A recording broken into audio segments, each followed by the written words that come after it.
Hi friends, ഇന്ന് ഹനിയ എഴുതിയിരിക്കുന്ന ഒരു മെയിലേക്ക് കടക്കാം. മാഡം, എൻ്റെ പേര് ഹനിയ. യഥാർത്ഥ പേരല്ല. എനിക്ക് 25 വയസ്സുണ്ട്. വിവാഹം കഴിഞ്ഞിട്ട് 3.5 വർഷമായി. എൻ്റെ ബാപ്പ ഒരു ആക്സിഡൻറ്റിൽപ്പെട്ട് മരിച്ചു പോയിട്ട് 7 വർഷമായി. അദ്ദേഹമായിരുന്നു ഞങ്ങളുടെ കുടുംബത്തിൻ്റെ നെടുന്തൂൺ. എനിക്ക് ഒരു ബ്രദർ കൂടിയുണ്ട്. എന്നേക്കാൾ മൂത്തതാണ്. അദ്ദേഹം ഗൾഫിലാണ് ജോലി ചെയ്യുന്നത്. ഇതുവരെയും വിവാഹം കഴിച്ചിട്ടില്ല.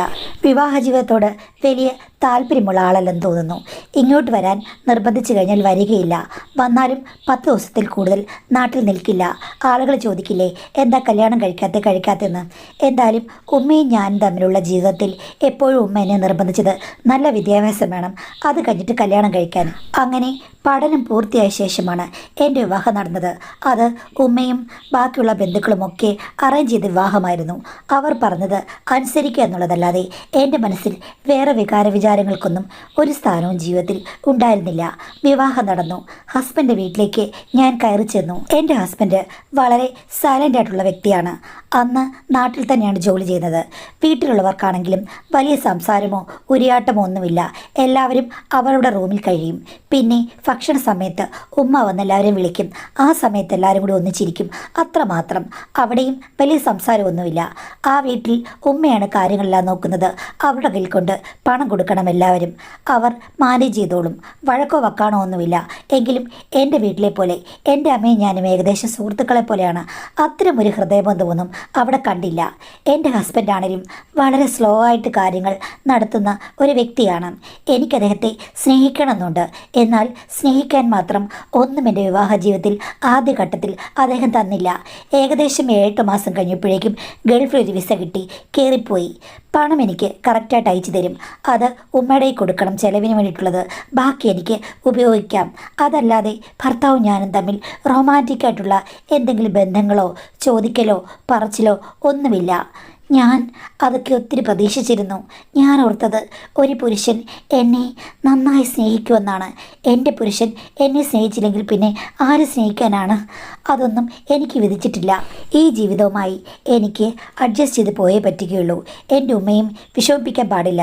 കാര്യം തനിയെ താമസിക്കുന്ന സ്ത്രീയാണല്ലോ. അപ്പോൾ ഞാൻ ഇടയ്ക്കിടയ്ക്ക് പോയി കാര്യങ്ങൾ അന്വേഷിക്കും. 2 ദിവസം അവിടെ നിൽക്കും, വരും.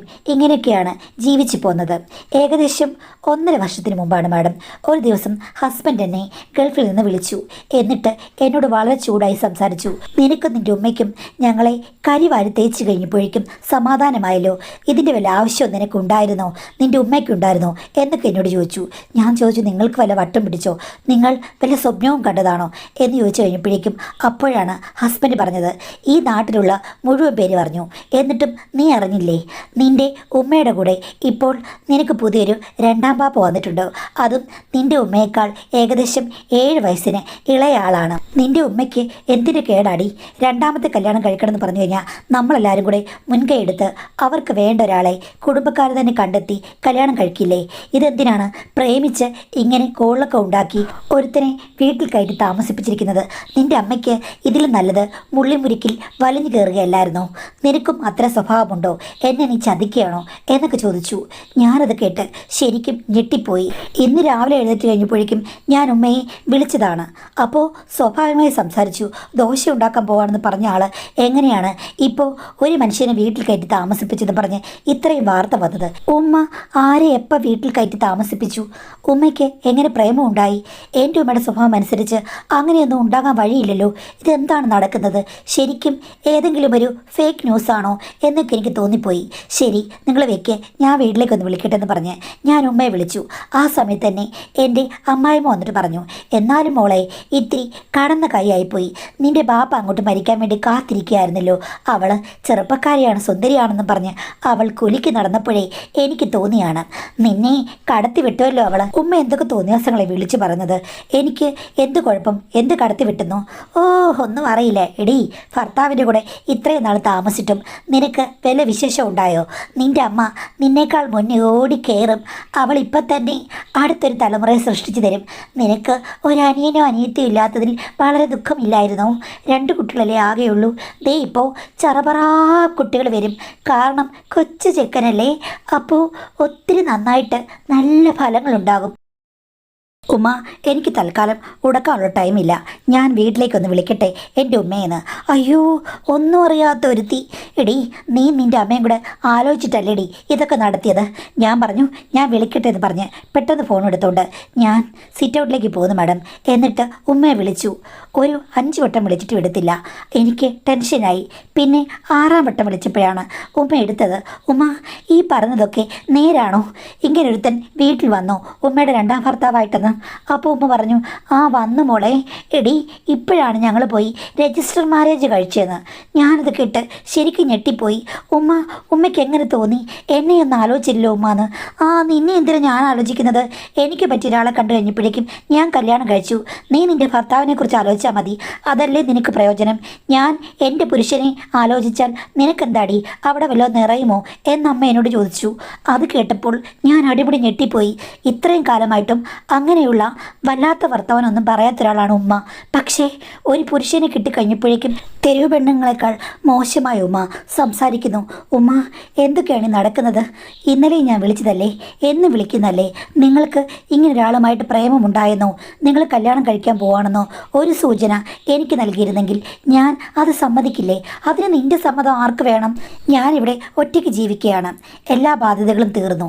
അപ്പോൾ ഇങ്ങനെ ഒരാൾ വന്ന് എൻ്റെ സുഖവരം അന്വേഷിച്ച് കഴിഞ്ഞപ്പോഴേക്കും ഞാൻ വേണ്ടാന്നാണ് പറഞ്ഞത്. പിന്നീട് എൻ്റെ പുറകെ നടന്ന് നിർബന്ധിച്ച് കഴിഞ്ഞപ്പോഴേക്കും അത്രയും സ്നേഹമുള്ള ഒരാളെ എന്തിനാണ് ഞാൻ ഒഴിവാക്കുന്നത്? എൻ്റെ പുറകെ വന്നപ്പം കല്യാണം നടക്കുന്നു ഞാൻ വിചാരിച്ചതല്ല. പക്ഷേ പെട്ടെന്നൊരു സമയത്ത് കല്യാണം കഴിക്കാമെന്ന് പറഞ്ഞപ്പോൾ ഞാനങ്ങ് സമ്മതിച്ചു, അത്രേ ഉള്ളൂ എന്ന് ഉമ്മ നിസ്സാരമായി പറഞ്ഞു. എന്നാലും ഞാനിവിടെ നിന്ന് താമസിക്കുന്നു എന്നും വിളിക്കുന്നുണ്ട്. എല്ലാ ദിവസവും സ്നേഹത്തോടുകൂടി സംസാരിച്ചിട്ട് ഉമ്മ പെട്ടെന്ന് ഇങ്ങനൊരു സംഭവം ഉണ്ടാക്കിയത് ഒട്ടും ശരിയായില്ല. ഇത് എന്തൊരു വൃത്തികെട്ട സ്വഭാവമാണ് എന്ന് ചോദിച്ചു കഴിഞ്ഞപ്പോഴേക്കും ഉമ്മ എന്നെ ഫോണിൽ കൂടി തെറി വിളിച്ചു. നീ നിൻ്റെ പാട് നോക്ക്, നീ നിൻ്റെ ഭർത്താവിൻ്റെ കാര്യം നോക്കാൻ. ഭർത്താവ് എന്നെ ഉപേക്ഷിക്കുന്ന തോന്നുന്നത്.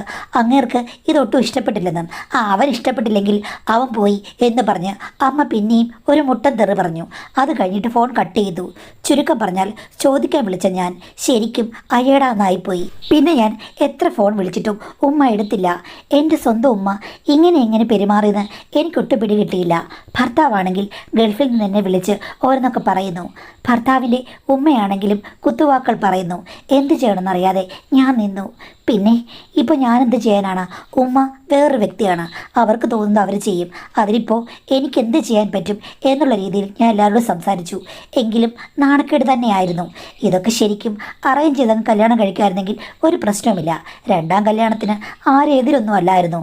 പിന്നെ എന്തിനത് കാണിച്ചെന്ന് എനിക്ക് പിടികിട്ടുന്നില്ല. പക്ഷേ ഈ കക്ഷി ആര് ഒന്നും അറിയില്ല. വീട്ടിലേക്ക് കയറി ചെല്ലാൻ എനിക്കൊരു ചമ്മൽ തോന്നി. ഇതിനിടയ്ക്ക് ഒരാഴ്ചയോളം അങ്ങനെ പോയി. ഒരാഴ്ച കഴിഞ്ഞപ്പോഴേക്കും എൻ്റെ ഭർത്താവ് എനിക്ക് വാട്സാപ്പിൽ കൂടി ചില ഫോട്ടോസ് അയച്ചു തരാൻ തുടങ്ങി. ഉമ്മയുടെ പുതിയ ഭർത്താവും ഉമ്മയും കൂടെ ഏതോ പാർക്കിൽ പോയിരിക്കുന്നു, കെട്ടിപ്പിടിക്കുന്നു, പിന്നെ റീൽസ് ചെയ്യുന്നു. ഇങ്ങനെയൊക്കെയുള്ള ചില മുതുകൂത്തുകൾ എന്ന് പറയില്ലേ, അത്തരം കാര്യങ്ങളൊക്കെ കാണിക്കുന്നു. അതൊക്കെ കണ്ട് ആരും മൂക്കത്ത് വിരൽ വെച്ച് പോകും. നാട്ടുകാരും ബന്ധുക്കളുമൊക്കെ എന്നെ വിളിക്കാൻ തുടങ്ങി.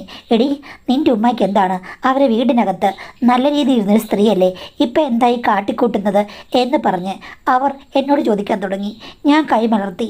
എനിക്കറിയില്ല, അവരാടുകയോ പാടുകയോ ഹണിമൂണിന് പോകുകയോ എന്തെങ്കിലും ചെയ്തോട്ടെ എന്ന് പറഞ്ഞ് ഞാൻ അത്തരം കാര്യങ്ങൾ എനിക്ക് അയക്കരുതേ, എന്നോട് പറയരുതേ, എനിക്ക് എൻ്റെ ഉമ്മയെ നിയന്ത്രിക്കാൻ പറ്റില്ല, ഞാൻ ആയുധം വെച്ച് കീഴടങ്ങി എന്ന് പറഞ്ഞു. ഇങ്ങനെയൊക്കെയാണെങ്കിലും ഇതിനിടയ്ക്ക് എനിക്ക് ഉമ്മയൊന്ന് വീട്ടിൽ ചെന്ന് കാണണം തോന്നി. ഒരു ദിവസം അപ്രതീക്ഷിതമായി ഞാനങ്ങ് കയറി ചെന്നു. ആ സമയത്തുണ്ട് വീടൊക്കെ തുറന്നു കിടക്കുകയാണ്. ഉമ്മ അടുക്കളയിൽ പൊട്ടിച്ചിരിക്കുന്നത് കേട്ടു.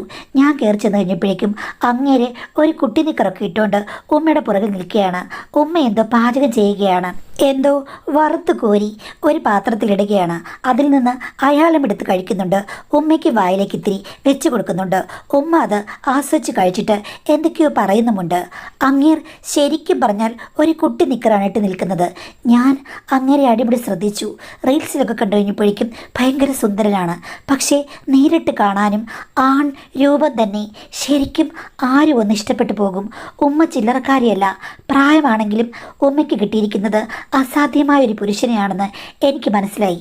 എൻ്റെ ഭർത്താവിനെ ഞാൻ ആ സമയത്ത് മനസ്സിൽ വിചാരിച്ചു, അങ്ങേരിപ്പം ഷർട്ട് ഊരി നിന്നാലും ഇനിയിപ്പോൾ ജിമ്മിൽ പോയിട്ട് വന്നു നിന്നാലും ഒരു ചന്തവുമില്ല. കാണാൻ ഇത്തിരി ഭംഗിയുള്ളൊരു മുഖമുണ്ടെന്നുള്ളതല്ലാതെ പുരുഷ ലക്ഷണങ്ങൾ അങ്ങേർക്ക് ഒത്തിരി കുറവാണല്ലോ എന്ന് ഞാൻ ഓർത്തു. അവർ തമ്മിലുള്ള കെമിസ്ട്രി കണ്ടു നിന്ന് കഴിഞ്ഞപ്പോഴേക്കും അറിയാതെ എൻ്റെ അടിവയറ്റിൽ നല്ല രീതിയിൽ ഒരു തീ പടർന്നു. അത് അസൂയയുടെ തീയായിരുന്നു. പുരുഷന്മാർക്ക് മാത്രമല്ല, സ്ത്രീകൾക്കും സ്വന്തം പങ്കാളിയേക്കാൾ നല്ലൊരാളെ കാണുമ്പോഴേക്കും എന്തോ ഒരു ചെറിയ വൈബ്രേഷൻ മനസ്സിലുണ്ടാകും. ഇത് ശരിക്കും നല്ലപോലെ വൈബ്രേഷൻ എൻ്റെ മനസ്സിനും ശരീരത്തിലും ഉണ്ടാകുന്നുണ്ട്. അസൂയ കൊണ്ടാണോ ഞാൻ വിറയ്ക്കുന്നത്, ദേഷ്യം കൊണ്ടാണോ എന്നൊന്നും എനിക്കറിയില്ല. എൻ്റെ ഭർത്താവ് ഒരിക്കൽ പോലും എൻ്റെ അടുത്ത് വന്നിരുന്ന് ഇത്രയും നല്ല രീതിയിൽ അറ്റാച്ച്ഡായിട്ട് പെരുമാറിയിട്ടില്ല. ഇവർ തമ്മിൽ യഥാർത്ഥത്തിൽ പ്രേമമുണ്ടായിരിക്കാം. കുറച്ച് വർഷങ്ങളായി പ്രേമം അടിയൊഴുക്ക് പോലെ തുടർന്ന് അവർ തമ്മിൽ പല രാസവിദ്യകളും കൈമാറി രസതന്ത്രം രുചിച്ചറിഞ്ഞിട്ടാണ് അവർ ഇങ്ങനെയൊരു തീരുമാനത്തിലെത്തിയത്. എനിക്കാണെങ്കിൽ ആരെ പ്രേമിക്കാനും പറ്റിയില്ല, ഒന്നുമില്ല. ഭർത്താവിന് എന്നോട് പ്രേമവുമില്ല, എനിക്കും അങ്ങനോട് പ്രേമം തോന്നാൻ മാത്രം ഒരു ഫീച്ചേഴ്സും തോന്നിയിട്ടുമില്ല. ചുരുക്കം പറഞ്ഞാൽ എനിക്ക് കിട്ടിയത് ഒറ്റ നമ്പർ ലോട്ടറിയും അമ്മയ്ക്ക് അടിച്ചിരിക്കുന്നത് ഓണം ബമ്പറുമാണെന്ന് എനിക്ക് മനസ്സിലായി. പക്ഷേ എന്ത് ചെയ്യാനാണ്? എന്തോ ഒരു ശബ്ദം ഞാൻ ഉണ്ടാക്കി അമ്മ എന്നെ നോക്കി, ആഹാ നീ എഴുന്നള്ളിയോ, നിന്റെ ഭർത്താവിനും നിന്റെ അമ്മായിമ്മയ്ക്കും ഇതൊക്കെ ബോധിക്കുമോ ആവൂ, അവരുടെ അനുസരണയുള്ള കുട്ടിയല്ലേ നീ എന്ന് ചോദിച്ചു. ഞാൻ പറഞ്ഞു, എൻ്റെ വീട്ടിൽ വരുന്നതിന് ഇപ്പം അവരോട് അനുവാദം ചോദിക്കേണ്ട കാര്യമുണ്ടോ? എൻ്റെ ഉമ്മയല്ലേ നിങ്ങൾ, എന്ത് കാണിച്ചാലും എനിക്ക് ഉപേക്ഷിക്കാൻ പറ്റുമോ എന്ന് ചോദിച്ചു. അപ്പോഴേക്കും ഉമ്മ, ഇക്ക ഇതാണ് എൻ്റെ മോള്, ഇക്കയ്ക്ക് പിന്നെ മൊബൈലൊക്കെ കണ്ട് പരിചയമുണ്ടല്ലോ എന്ന് പറഞ്ഞു. അപ്പോൾ അങ്ങേര്, ആ മൊബൈൽ മാത്രമല്ല അല്ലാതെ ഞാൻ കണ്ടിട്ടുണ്ടല്ലോ. ആ ശരിയാണ്, നമ്മളൊരു വട്ടം സൂപ്പർ മാർക്കറ്റിൽ പോയി കഴിഞ്ഞപ്പോഴേക്കും പുള്ളി അപ്പുറത്തിരിപ്പുണ്ടായിരുന്നു. ആ സമയത്ത് നീ കൂടെ ഉള്ളത് കൊണ്ട് ഞാനൊന്നും മിണ്ടിയില്ല എന്ന് പറഞ്ഞ് ഉമ്മ കളം വരച്ചു. യോ ഇക്ക, അവരുടെ വല്ലാത്ത നാണം. സ്വന്തം അമ്മയാണെങ്കിലും ആ സമയത്ത് എൻ്റെ വായിൽ വന്നത് ഞാനിവിടെ പറയുന്നില്ല മാഡം. പക്ഷേ എനിക്കവിടെ ചിരിച്ചു പെരുമാറേണ്ടി വന്നു. അങ്ങേരുടെ മുന്നിൽ വെച്ച് ഞാനിപ്പോൾ വഴക്കുണ്ടാക്കിയെന്ന് പറഞ്ഞാലും പ്രത്യേകിച്ച് പ്രയോജനമൊന്നുമില്ല. അപ്പോൾ ഞാൻ പറഞ്ഞു, ഉമ്മ ഇക്കയെ ഞാൻ തുടരെയായിട്ട് ഈ സംഭവം അറിഞ്ഞു കഴിഞ്ഞ് പിന്നെ വിളിക്കുകയാണ്. ഇക്ക ഇതുവരെ ഫോൺ എടുത്തിട്ടില്ല, എന്നെ ഒന്നും വിളിച്ചിട്ടുമില്ലെന്നും. അപ്പോൾ ഉമ്മ പറഞ്ഞു, ആ അവനിത് അറിഞ്ഞിട്ട് വിളിച്ചിരുന്നു, എന്നോട് പറഞ്ഞു ഇനി മേലാൽ എനിക്ക് പണം അയച്ചു തരില്ലെന്നും. നിനക്ക് അയച്ചു തരും കേട്ടോ, അല്ലാതെ വേറെ പ്രശ്നമൊന്നുമില്ല, അവൻ ഇനി നാട്ടിൽ വരുന്നില്ല എന്നൊക്കെയാണ് പറഞ്ഞത്. എന്താ ഉമ്മ, എന്നാലും ഇങ്ങനെയൊക്കെ സംഭവിച്ചത് ഉമ്മയ്ക്ക് നേരത്തെ ഇക്കയോടെങ്കിലും പറഞ്ഞുകൂടെ? പിന്നെ ഞങ്ങൾ കല്യാണം കഴിക്കാൻ തീരുമാനിച്ചിട്ടില്ലെന്നേ. സത്യം പറഞ്ഞാൽ പെട്ടെന്നുണ്ടായ തീരുമാനമാണ്, അതുകൊണ്ടാണ് നിങ്ങളോട് പറയാതിരുന്നത്. എല്ലാം ഇക്കയുടെ നിർബന്ധം കൊണ്ടാ. പെട്ടെന്ന് അല്ലേ ഇക്ക എന്ന് പറഞ്ഞു ഉമ്മ നുള്ളുന്നു. എൻ്റെ ബാപ്പ ഉള്ളപ്പോൾ ഉമ്മയ്ക്ക് ഇങ്ങനെയുള്ള ആക്ഷൻ സോങ്ങുകളൊന്നും ഞാൻ കണ്ടിട്ടേ ഇല്ല. പരമസാധുവായിരുന്നു. ഒരാണ് ഒരു പെണ്ണിനെ എത്ര പെട്ടെന്നാണ് മാറ്റുന്നത്. എല്ലാം കലികാല വൈഭവം എന്നേ പറയാൻ പറ്റുള്ളൂ. ഞാൻ ശരിക്കും അവിടെ എന്ത് ചെയ്യണമെന്നറിയാതെ ഐസായി നിന്നു. അന്ന് അവിടെ കഴിയാൻ എന്നോട് പറഞ്ഞു. ഞാൻ ഹസ്ബൻഡിനെ വിളിച്ച് അനുവാദം ചോദിക്കാം എന്ന് വിചാരിക്കുമ്പോഴുണ്ട് ഹസ്ബൻഡിൻ്റെ കോൾ ഇങ്ങോട്ട് വന്നു. എടുത്തു കഴിഞ്ഞപ്പോഴേക്കും ഹസ്ബൻഡ് എന്നെ നല്ല തെറി വിളിച്ചു. ഇനി നീയുമായിട്ട് എനിക്ക് യാതൊരു ബന്ധവുമില്ല, നീ നിൻ്റെ വീട്ടിൽ നിന്നാൽ മതി. അനുവാദം ചോദിക്കാതെ പോയത് വളരെ തെറ്റാണ്. നാണക്കേടുണ്ടാക്കിയ ആ കുടുംബത്തിലേക്ക് ഞാൻ ചെല്ലരുതായിരുന്നു. അമ്മയുടെ സ്വഭാവം തന്നെ എനിക്കുമുണ്ട്, അതുകൊണ്ട് ഇനി വിവാഹ ജീവിതം വേണ്ട എന്ന് പറഞ്ഞ് ഭർത്താവ് ഫോൺ കട്ട് ചെയ്തു. പിന്നെ ഞാൻ എന്ത് ചെയ്യാനാണ്? അപ്പോഴേക്കും അമ്മായിയമ്മ എന്നെ വിളിച്ച് പറഞ്ഞു, നിന്നെ ഈ വീട്ടിലേക്ക് കയറ്റരുതെന്നാണ് എൻ്റെ മകൻ എന്നോട് പറഞ്ഞിട്ടുള്ളത്. അതുകൊണ്ട് നിൻ്റെ പെട്ടിയോ പട്ടിയോ എന്തെങ്കിലും ഉണ്ടെങ്കിൽ നീ വന്ന ഓട്ടോറിക്ഷയിൽ എടുത്തോണ്ട് പോയിക്കോ. നിൻ്റെ റൂമിലെ സാധനങ്ങളെല്ലാം ഞാൻ പാക്ക് ചെയ്ത് ഇവിടെ വെച്ചേക്കാമെന്ന് പറഞ്ഞു. ചുരുക്കം പറഞ്ഞാൽ ചെറിയൊരു സന്ദർശനം കൊണ്ട് എൻ്റെ ജീവിതം തകിടം മറിഞ്ഞു. ഞാൻ ഉമ്മയോട് പറഞ്ഞപ്പോൾ ഉമ്മ പറഞ്ഞു, അതൊക്കെ നിൻ്റെ കാര്യമാണ്. നീ നിൻ്റെ ഭർത്താവിന് വേണമെങ്കിൽ പോയി കാല് പിടിച്ച് പൊട്ടിക്കരഞ്ഞ് കാര്യങ്ങൾ റെഡിയാക്കൂ. അതല്ല, അവൻ ഇവിടെ വന്നതിൻ്റെ പേരിൽ നിന്നെ ഉപേക്ഷിക്കുകയാണെങ്കിൽ നീ ധൈര്യമായിട്ട് ഇവിടെ പോന്നോളൂ, ഒരു പ്രശ്നവുമില്ല. പിന്നെ കല്യാണം എന്നുള്ളത് നീ നിൻ്റെ ഇഷ്ടത്തിനനുസരിച്ച് എങ്ങനെ വേണമെങ്കിലും ചെയ്യുക, ഉപേക്ഷിക്കുകയോ ജീവിക്കുകയോ ചെയ്യാം. രണ്ടാമതൊരാളെ കല്യാണം കഴിക്കണോ? ആ നീ കല്യാണം കഴിച്ചു, അതിലൊന്നും എനിക്ക് യാതൊരു പ്രശ്നവുമില്ല. ഇനി നിനക്ക് നിൻ്റെ വഴി, എനിക്ക് എൻ്റെ വഴി. ഞാൻ നിന്നെ വിളിച്ചിട്ടല്ലോ ഇങ്ങോട്ട് കയറി വന്നത്, അതുകൊണ്ട് എനിക്കിതിൽ യാതൊരു ഉത്തരവാദിത്തവും ഇല്ലാതെ പറഞ്ഞു. പക്ഷേ കാര്യങ്ങൾ സീരിയസ് ആകുകയായിരുന്നു. ഭർത്താവിൻ്റെ വീട്ടിൽ ചെന്ന് കഴിഞ്ഞപ്പോഴേക്കും അമ്മായിയമ്മ എന്നെ ചാടിച്ചു വിട്ടു. അവിടെ എൻ്റെ സാധനങ്ങളെല്ലാം എടുത്തുകൊണ്ട് ഞാൻ തിരിച്ചു വരേണ്ടി വന്നു. ഉമ്മയ്ക്ക് അപ്പോഴൊരു കൂസലുമില്ല.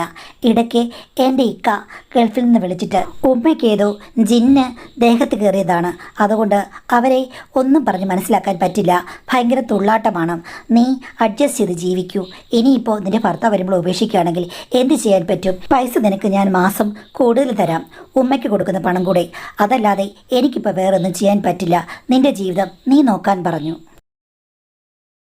എല്ലാവരോടും ഞാൻ കുറേ കഷ്ടപ്പാടുകളും ക്ഷമാപണങ്ങളും പരിവേദനങ്ങളും ഒക്കെ പറഞ്ഞു. പക്ഷേ ആരും അത് മൈൻഡ് ചെയ്യുന്നില്ല. പ്രത്യേകിച്ച് എൻ്റെ ഉമ്മയൊരു ഹണിമൂൺ മൂഡിലാണ്. ഞാൻ ആ വീട്ടിൽ വന്ന് താമസിക്കല്ലേ, അവർ രണ്ടുപേരും എന്നെ മൈൻഡ് ചെയ്തില്ല. പല സ്ഥലത്തും അവർ കാറിൽ മറ്റും കയറിപ്പോകും. ചിലപ്പോൾ എന്നോട് പറയും, നീ തന്നെ താമസിക്കാൻ പ്രശ്നമൊന്നുമില്ലല്ലോ, ഞങ്ങൾ 2 ദിവസം കഴിഞ്ഞേ വരൂ എന്ന് പറഞ്ഞ് അവരങ്ങ് പോകും. മാഡം, എനിക്ക് ഭർത്താവിൻ്റെ വീട്ടിൽ പോകാൻ പറ്റില്ലല്ലോ. ഞാൻ ആ വീട്ടിൽ പലപ്പോഴും തനിയെ കഴിഞ്ഞു. ശരിക്കും എൻ്റെ ജീവിതത്തിലെ വലിയൊരു വെല്ലുവിളിയാണിതെന്ന് എനിക്ക് മനസ്സിലായി. ഇതൊക്കെ അഡ്ജസ്റ്റ് ചെയ്ത് മുന്നോട്ട് പോയേ പറ്റുകയുള്ളൂ. ഭർത്താവിൻ്റെ കാല് പിടിച്ചാൽ ഭർത്താവ് മാറില്ല, ഉമ്മയോട് പറഞ്ഞാൽ ഉമ്മയും മാറില്ല. പിന്നെ ആ കൂടി മാറാൻ പറ്റുന്നത് എനിക്ക് മാത്രമാണ്. അതുകൊണ്ട് ഞാൻ ഇനിയൊരു ജോലി അന്വേഷിച്ച് നോക്കാം എന്നുള്ള രീതിയിൽ തീരുമാനമെടുത്ത് ആ വീട്ടിൽ അഡ്ജസ്റ്റ് ചെയ്ത് കഴിഞ്ഞു. ഇതിനിടയ്ക്ക് ഉമ്മയുടെ അനിയത്തി വന്നു കഴിഞ്ഞപ്പോഴേക്കും കാര്യങ്ങളൊക്കെ ഞാൻ പറഞ്ഞു. അപ്പോൾ ഉമ്മ അവിടെ ഇല്ലായിരുന്നു, ഭർത്താവിനോട് കറങ്ങാൻ പോയിരിക്കുകയാണ്. അവർ രണ്ടുപേരെയും ഇവിടെ കിട്ടുന്നത് തന്നെ അപൂർവമാണ്. ജോലികളൊക്കെ ഞാനാണ് ചെയ്യുന്നത്, ഭക്ഷണം ഉണ്ടാക്കുന്നത് ഞാനാണ്. എല്ലാം ഉണ്ടെങ്കിലും സ്നേഹം മാത്രമില്ലാത്തൊരു വീടായി മാറി. സ്നേഹമുണ്ട്, അവർ തമ്മിൽ നല്ല സ്നേഹമാണ്. അപ്പോൾ ഉമ്മയുടെ അനിയത്തി എന്നോട് പറഞ്ഞു, എടി മോളെ, ഒരു കാര്യം അറിയാമോ, ഇപ്പോൾ നാട്ടുകാർ പറഞ്ഞത് ഉമ്മയ്ക്കും മോൾക്കും ഒരു ഭർത്താവാണ്, സ്വന്തം ഭർത്താവിനെ ഉപേക്ഷിച്ചിട്ട് നീ ഇവിടെ വന്ന് 2ാം ബാപ്പയോടൊപ്പം 2ാം ഹണിമൂൺ ആഘോഷിക്കുകയാണെന്നാണ് പറഞ്ഞത് എന്ന് പറഞ്ഞു. ഇത് കേട്ട് കഴിഞ്ഞപ്പോഴേക്കും ഞാൻ ഞെട്ടിപ്പോയി. അങ്ങനൊരു സാധ്യതയുമുണ്ട്. ശരിയാണ്, ഞാനാണെങ്കിൽ ഇവരുടെ കല്യാണം കഴിഞ്ഞ് കുറച്ച് ദിവസം കഴിഞ്ഞപ്പോൾ തന്നെ ഭർത്താവിനെ ഉപേക്ഷിച്ച് ഇവിടെ വന്നു നിന്നു. ഏതെങ്കിലും പെണ്ണാണെങ്കിൽ സ്വന്തം ഭർത്താവിൻ്റെ വീട്ടിൽ നിന്ന് ഇങ്ങോട്ട് വരിക പോലുമില്ല, അവിടെയല്ലേ നിൽക്കുകയുള്ളൂ, ദേഷ്യം കാണുമല്ലോ ഉമ്മയോട്. പക്ഷേ ഞാനാണെങ്കിൽ ഈ സംഭവത്തോടുകൂടി ഇവിടെ വന്ന് സ്ഥിരം താമസമാക്കുകയും ചെയ്തു. എത്രയൊക്കെ കഥകൾ പറഞ്ഞാലും നാട്ടുകാർ എന്താ പറയുക. എന്തായാലും ഉമ്മയെ കാണാതെ തന്നെ ഉമ്മയുടെ അനിയത്തി പോവുകയും ചെയ്തു. ഇതെല്ലാം ഓർത്ത് എനിക്ക് ഭയങ്കര ദുഃഖം വന്നു. ഞാൻ ശരിക്കും കരയുകയായിരുന്നു. വൈകിട്ട് അവർ വന്നപ്പോഴേക്കും കരഞ്ഞ് എൻ്റെ മുഖം വീർത്തിരുന്നു. ഉമ്മയോട് ഞാൻ ഈ കാര്യം പറഞ്ഞപ്പോൾ ഉമ്മ പറഞ്ഞു, പിന്നെ അവൾക്ക് വേറെ പണിയൊന്നുമില്ല, നീ നിൻ്റെ കാര്യം നോക്ക്, നീ വേണമെങ്കിൽ 2ാമൊരു ഭർത്താവിനെ കണ്ടുപിടിക്ക്, അല്ലെങ്കിൽ പ്രേമിക്ക്, നിനക്കിനി എന്തിനു സ്വാതന്ത്ര്യമുണ്ട്, പണ്ടത്തെ ആളല്ല ഞാൻ ആകെ മാറി, ഇനി സ്വതന്ത്രമായി ജീവിക്കണം, അല്ലാതെ മറ്റുള്ളവരെ നോക്കി ജീവിച്ചു കഴിഞ്ഞാൽ നമ്മുടെ സുഖവും സന്തോഷമെല്ലാം പോകുമോളെ. വരുന്ന സന്ദർഭങ്ങളെ നമുക്ക് ഇഷ്ടപ്പെടുകയാണെങ്കിൽ ഇഷ്ടപ്പെട്ട പോലെ സ്വീകരിക്കുക, അതിൽ പ്രശ്നങ്ങളൊന്നുമില്ലാന്ന് ഉമ്മ പറഞ്ഞു. അന്ന് ആദ്യമായിട്ടാണ് ഉമ്മ എന്നോട് സ്നേഹത്തോടുകൂടി പണ്ടത്തെ പോലെ സംസാരിക്കുന്നത്. ഞാൻ ഉമ്മയോട് ചോദിച്ചു കഴിഞ്ഞപ്പോൾ ഉമ്മ പറഞ്ഞു, എനിക്കറിയില്ല, സ്വാഭാവികമായിട്ടാണ് ഞങ്ങൾ തമ്മിലുള്ള പ്രേമം ഉണ്ടായത്. ഇത്രയും സുന്ദരനായ ഒരാൾ എൻ്റെ പുറകെ നടന്നു കഴിഞ്ഞപ്പോൾ ഞാൻ മതി മറന്നു. പിന്നെ കല്യാണം കഴിക്കാനൊരു ഓഫർ വന്നപ്പോൾ വിട്ടുകളയാൻ തോന്നിയില്ല. ഇതൊരു സ്വകാര്യമായ കാര്യമാണ്, നിന്നോട് പറയണമെന്ന് എനിക്ക് തോന്നിയില്ല. നിൻ്റെ സ്വകാര്യതയൊന്നും ഞാൻ ചോദിച്ചിട്ടില്ലല്ലോ. നിൻ്റെ ഭർത്താവും നീയും തമ്മിൽ എങ്ങനെയാണ്? അവൻ നല്ലൊരു പുരുഷനായിരുന്നോ? അവൻ പോയതിൽ നിനക്കൊത്തിരി ദുഃഖമുണ്ടോ എന്നൊക്കെ എന്നോട് ചോദിച്ചു. ഞാൻ പറഞ്ഞു, ഭർത്താവെന്ന് ഒരു പേര് മാത്രമേ ഉള്ളെന്ന്. അത് കേട്ടുകഴിഞ്ഞപ്പോൾ ഉമ്മ പിന്നെയും ചൂടായി. എടീ, ജീവിതത്തിൽ രസങ്ങൾ അനുഭവിക്കണമെന്നുണ്ടെങ്കിൽ നമ്മൾ ഇറങ്ങി പുറപ്പെടണം, അല്ലാതെ ഏതെങ്കിലും ഒരു കോന്തനെ കണ്ടുകൊണ്ട് ഭർത്താവ് എന്ന് പറഞ്ഞിരുന്നിട്ട് യാതൊരു കാര്യമില്ല. എനിക്ക് ഇഷ്ടപ്പെട്ടൊരു പങ്കാളിയെ കിട്ടിക്കഴിഞ്ഞപ്പോൾ ഞാൻ അർമാദിച്ചു, അല്ലെങ്കിൽ ജീവിച്ചു. അതേപോലെ നീ അവനെ ഓർത്തിരിക്കാതെ അവൻ നിന്നെ ഉപേക്ഷിച്ചത് ഏറ്റവും നല്ല കാര്യമാണെന്ന് പറഞ്ഞിരിക്കൂ. എന്നാലും ഉമ്മ, ഇനിയൊരാളെ എവിടുന്ന് ഞാൻ കണ്ടുകിട്ടും? എനിക്ക് ഇനിയൊരു ഭർത്താവ് വരുമോ എന്ന് പറഞ്ഞ് ഇരിക്കേണ്ട കാര്യമൊന്നുമില്ല. നീ പുറത്തിറങ്ങി ജോലിക്ക് പോകാൻ തീരുമാനിച്ചവളല്ലേ. എടീ, ഇഷ്ടം പോലെ ആണുങ്ങൾ നിൻ്റെ പുറകെ വരും. ഭർത്താവാക്കണോ ടൈം പാസ് വേണോ എന്ന് നീ തീരുമാനിക്കുക. നിനക്ക് ഇഷ്ടം പോലെ ഓപ്ഷനുണ്ട്. എന്തായാലും നിനക്ക് പേരുദോഷമാണ്, എനിക്ക് അതിലധികം. ഇനിയിപ്പം നീ ഞാനും നല്ലവളാണെന്ന് പറഞ്ഞു കഴിഞ്ഞാൽ ആര് വിശ്വസിക്കാനടി? ഇനിയാണ് നമുക്ക് ശരിക്കും ലൈസൻസ് കിട്ടിയതുകൊണ്ട് നമുക്കങ്ങ് അഴിഞ്ഞാടാം മോളെ. ഇനി നിന്നോട് ഞാൻ കാര്യങ്ങൾ തുറന്നു പറയാം. നിന്നെ കണ്ടപ്പോൾ തന്നെ നിൻ്റെ 2ാം പാപ്പയ്ക്ക് നല്ല ഇഷ്ടമുണ്ട്. അവനാണെങ്കിൽ ശരിക്കും നിന്നെ ഒത്തിരി ഇഷ്ടമാണെന്ന് എന്നോട് എല്ലാ ദിവസവും രാത്രിയിൽ പറയും. പക്ഷേ നീ നല്ലവളല്ലേ, ഭർത്താവിനെ ഓർത്തിരിക്കല്ലേ? അല്ല ഉമ്മ അങ്ങേരെ അവൻ എന്നൊക്കെയാണ് വിളിക്കുന്നത്. അത് പിന്നെ ഞങ്ങൾ തമ്മിലുള്ളപ്പോൾ അവനെന്ന് വിളിക്കും, മറ്റുള്ളവർ കേൾക്കെ ഇക്കാന്ന് വിളിക്കും. എന്നാലും ഉമ്മ ഇപ്പം എന്താ പറഞ്ഞത്? ഞാൻ പറഞ്ഞത് പകല് പോലുള്ള സത്യമാണ്. അവന് നിന്നെ ഒത്തിരി ഇഷ്ടമാണ്. നിനക്ക് താല്പര്യമുണ്ടോയെന്ന് 100 വട്ടം എന്നോട് ചോദിച്ചു. പക്ഷേ നിന്റെ സ്വഭാവം അനുസരിച്ച് ഞാൻ എങ്ങനെ നിന്നോട് ചോദിക്കുക? പക്ഷേ കഥയൊക്കെ കേട്ട് വന്നു കഴിഞ്ഞപ്പോഴേക്കും നിന്റെ ഭർത്താവ് വീർപ്പിച്ച് വിട്ടൊരു ബലൂൺ പോലാണെന്ന് എനിക്ക് മനസ്സിലായി. കുത്തിയാ പൊട്ടിപ്പോകും. അവനെയൊക്കെ വെച്ചുകൊണ്ട് നടന്നിട്ട് എന്താ കാര്യം? അങ്ങനെ നോക്കുമ്പോൾ നിന്റെ രണ്ടാം ബാപ്പ പത്തര മാറ്റി തങ്കമാണ് മോളെ. അപ്പോൾ അവനും ഇഷ്ടമാണ്. എനിക്ക് താല്പര്യക്കുറവൊട്ടുമില്ല. നമുക്ക് 3 പേർക്കും കൂടെ പേരുദോഷം കൊണ്ട് മോടി ഇവിടെ അങ്ങ് ജീവിക്കാം. പിന്നെ നീ സാവകാശം ജോലിക്ക് പോവുകയോ അല്ലെങ്കിൽ മറ്റൊരാളെ കണ്ടുപിടിക്കുകയോ എന്തെങ്കിലും ചെയ്യേ. തൽക്കാലം നമുക്ക് വഴക്കുണ്ടാക്കാതെ നല്ല വഴിയിൽ സുഖകരമായ വഴിയിലൂടെ പോയി കഴിഞ്ഞാൽ അമ്മയ്ക്കും മോൾക്കും ബെനിഫിറ്റ് തന്നെ. ഒന്നുമില്ലാത്തവരൊന്നുമല്ല, നല്ല പ്രയോജനം ഉണ്ടാകും. അതുകൊണ്ട് നീ ആലോചിക്ക്. നീ പതുക്കെ വേറെ ആരെങ്കിലും കല്യാണം കഴിച്ചാൽ മതി. തൽക്കാലം നമുക്ക് 3 പേർക്കും കൂടെ അടിച്ചു പൊളിച്ചു പോകാം. അല്ലെങ്കിൽ അങ്ങോട്ടും ഇങ്ങോട്ടും വഴക്കുണ്ടാക്കി പോകാം. നീ തീരുമാനം എടുക്കൂ. 2-3 ദിവസത്തിനുള്ളിൽ എന്നോട് പറയാൻ പറഞ്ഞു. എൻ്റെ രണ്ടാം ബാപ്പ എന്നോട് അങ്ങനൊന്നും ഒരു കാര്യം പ്രകടിപ്പിച്ചതായിട്ട് എനിക്ക് ഓർമ്മയില്ല. അങ്ങനെ എന്നോട് ആക്ച്വലി സംസാരിക്കാറേയില്ല. അങ്ങേരുടെ ഉള്ളിൽ എന്നോട് മോഹമുണ്ടെന്ന് കേട്ട് കഴിഞ്ഞപ്പോഴേക്കും 3 ദിവസം കൊണ്ട് എനിക്കറിയില്ല, പുതുമ തേടാനുള്ള മോഹമായിരിക്കും. ഞാനും അതിനൊക്കെ പറഞ്ഞു. ഉമ്മയ്ക്ക് യാതൊരു വിധത്തിലുള്ള ബുദ്ധിമുട്ടുമില്ല. ഒരു ദിവസം എൻ്റെ അടുത്തേക്ക് പറഞ്ഞു വിട്ടപ്പോഴേക്കും ഉമ്മ വളരെ സന്തോഷവതിയായിരുന്നു. പോയി വിജയിച്ചു വായെന്ന മട്ടിലായിരുന്നു. പക്ഷേ അന്ന് എല്ലാം എനിക്ക് മാറി മറിയുകയായിരുന്നു. ഒറ്റൊരു ദിവസം കൊണ്ട് തന്നെ ഞാൻ ശരിക്കും ഉമ്മയേക്കാൾ കൂടുതൽ എൻ്റെ രണ്ടാം ബാപ്പയെ സ്നേഹിച്ചു. അദ്ദേഹത്തെ എനിക്കിപ്പോൾ പ്രേമം കൊണ്ട് മൂടാൻ തോന്നുകയാണ്. എൻ്റെ ഭർത്താവ് എന്നെ ഉപേക്ഷിച്ചാലും വന്ന് തിരിച്ചു വിളിച്ചാലും ഒന്നും എനിക്ക് പ്രശ്നമില്ല. ഞാൻ പോകില്ല മാഡം. അദ്ദേഹത്തിൻ്റെ മാജിക്കിൽ ഞാൻ മയങ്ങിപ്പോയി. ചുമ്മാ അതല്ല, ഉമ്മയും മയങ്ങിയത്.